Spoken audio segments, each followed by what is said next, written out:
male's body. That's a lie. Let me come That's back to, do you believe that human beings are in a fallen state? I believe blacks, Hispanics, and Native Indians are in a fallen state. The white man that you see today is not in a fallen state except falling from the greatness that he once enjoyed at the hands of slaves. But the white people are not in a fallen state. No. But everybody else is in a fallen state. Well, blacks, Hispanics, and Native Indians have been in a fallen state since we've been here in America. And what does it mean to be in a fallen state? The fallen state meaning falling from our identity, falling from understanding who our oppressor is, and having no knowledge of how to get out of that condition. And that's why we fall into presidential elections. Every 4 years, we think this is the great answer to fix us. Instead of leaving the elections alone and black people just fixing themselves. We don't need a white handout, an African handout, an Arab handout. That's not what we do in ISUBK. We fix ourselves. But we make the atrocities that are committed against us by other nations, not just like the white man. Okay, you hear us talk about the white man a lot because he's the major issue, so to speak. But Africans are issues for us too. Arabs are issues for us too. So we teach blacks, Hispanics, and Native Indians to be self-sufficient outside of depending on other races to fix us. Why do you include Hispanics? Hispanics don't even like black people at all, and they don't want to be a part of your group. Why do the blacks say black and brown, black and brown, black Hispanics and others? No one really like black people, especially nowadays. They like them less because they've been so radical and violent and immoral and destructive. Why are you people involved in the Hispanic? They don't like y'all. And they don't want to be a part of it. I got you. The Hispanics are also descendants of the 12 tribes of the nation. I know, but they don't want to be a part of you. When you say black and Hispanic, they don't want the black Sam that they're a part of it. Well, you might want to come into our organization. You would have a different opinion of what you just said. And so even that divisiveness that black and brown people had, when you go through history. They still have it, not had. They still have it. When I'm saying had, it's because I'm going to give you, like, there's always a root to everything.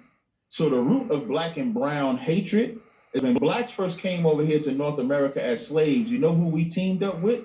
Our brown brothers. And you know what the white man in his cunning nature did? He started letting black people have brown slaves. He started letting the Native Indians have black slaves. And it would create a forever animosity between the two of us. Instead of looking at the common enemy who was selling, raping, and killing us all. We just celebrated Thanksgiving last week, everybody in their house eating turkey, which was about the murder of 77 million Native Indians. And black people did it because we were taught that the Native Indians was our enemy, but the one that's been beating our back, taking our kids, seducing us with drugs, with the feminist movement, he's not our enemy. Amazing. So that's the problem. What is that? I mean, so you're telling me that it's the white people have not fallen away from God. The blacks, the Mexicans, the Chinese, and others are the only ones who've fallen away from God, but not the white people. They still have a relationship with God. The white man has never believed in God, ever. But you said that only the colored people are in a fallen state, not the white people. I didn't say colored people. The blacks and Mexicans and others, they're the only one in the fallen state, right? Right. And so white people have not fallen. No, they rule America. So they have not fallen. Listen, the white man is doing exactly what he wants to do. So he's not in a fallen state. No. Amazing. I bet the white people are going to be glad to hear that. If white people are not in a fallen state, why are they so afraid of the blacks? You know why they're afraid of the blacks? Why? Because they're afraid if the blacks come out of that fallen state, then they will be in a fallen state. That's why they're afraid.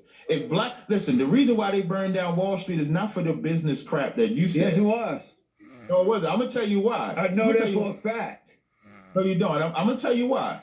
They so-called freed the slaves in the late 1800s. By the 1920s, when the white man was in his so-called depression, we established colleges, cities, banks, hospitals, lawyers, doctors, etc. in 40 years. 40 years. And that white man said, imagine if I let these niggas get 50 years or 100 years. What would they become and where would I be? And that's biblical.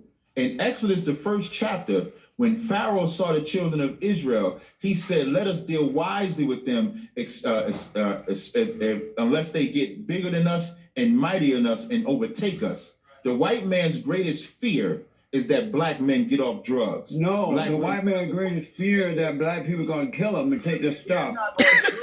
If we're not on drugs, then we don't have something afflicting us, and we can focus on the real enemy. If we're not aborting our babies, then our children get to grow and get to prosper. If that black house is fixed, then the black man and black woman don't have that animosity and anger towards each other. And that's the number one threat to white people. And the proof of that is, like I said, when you go to before 1964, the black household was the greatest thing going. And the white man strategically targeted that. No, it was the black civil rights leaders who did that. But let me ask